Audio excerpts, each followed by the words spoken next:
Gina from hauntedflower.com and hauntedflowerreviews.com, and over the weekend I saw Resident Evil Afterlife in 3D IMAX.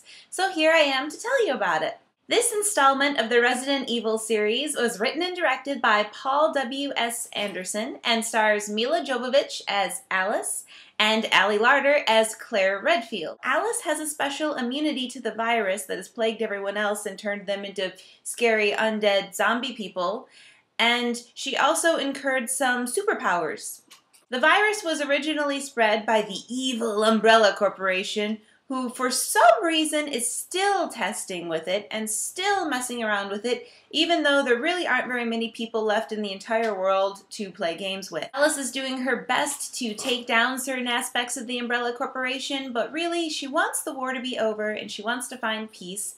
So she is in search of Arcadia. Arcadia was a place discovered in the last movie. They decided it was a place in Alaska where there was no infection and they could go live and be safe. So Alice's first directive is to try and find her friends from the last movie, especially Claire. Let's just say everything in Arcadia did not go quite as planned, and they spend most of the movie trying to figure out what to do, running from the undead, and trying to get to a new objective where they think they might be safe. Introduced in this film is the character Chris Redfield, whom you might remember from action figures, video games, and Resident Evil 5, the animated one. And he is played by none other than Wentworth Miller from Prison Break. And wouldn't you know it, the first time you meet this character, he's in a cell. A locked cell. It brings in the character the Executioner. Basically, it's this giant dude with like a sack over his head, and he's got all his chains, and he has a big axe that's somehow held together with chains, and just comes after you and tries to hit you with it. My favorite scene in the movie is also the most ridiculous scene in the movie. Let's just say that you're in a big scary tiled bathroom and suddenly the Executioner pops out of nowhere with his big axe and he's trying to take on our two lead girls, Alice and Claire, and the whole sequence is 3D, slow motion, and oh, since we're in a bathroom, we kind of accidentally hit some pipes and now water is spraying everywhere. And oh my god, they're all wet and running in slow motion too. The zombies now have what I like to call flower faces, where part of their face suddenly goes bleh, and something comes out like it wants to eat you. See, look, my video's in 3D. I'm not going to lie to you and tell you that it's a great movie. I'm going to tell you that I enjoyed myself because I found the humor in every situation. This movie is so ridiculous that I was laughing on and off throughout it.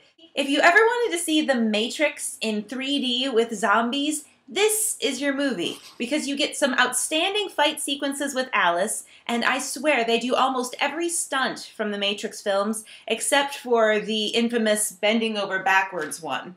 I'm not going to say anything in this movie scared me, because it didn't. It's mostly based on the action aspect. It was really enjoying itself with the 3D aspect, and I think it's just a silly good time. If you're up for that, then go ahead, grab some friends and go see it. If it doesn't really interest you and you'd rather save your buck for something a little more profound, then yeah, probably steer clear. Well, thank you for listening to my opinion, and if you'd like to know more about Haunted Flower, please go to my YouTube channel page, youtube.com/users/teamhauntedflower, and you can watch the video that explains hauntedflower.com, hauntedflowerreviews.com, indiemojo.com, and why I keep name dropping all of these things, and I really appreciate it if you do.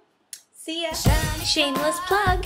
Don't forget to see all of my reviews and videos of me on the Rotten Tomatoes show at hauntedflowerreviews.com.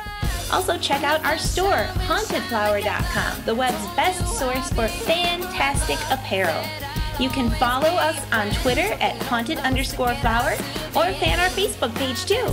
If you're local to the Indianapolis area, visit indiemojo.com for details on how you can win free screening passes.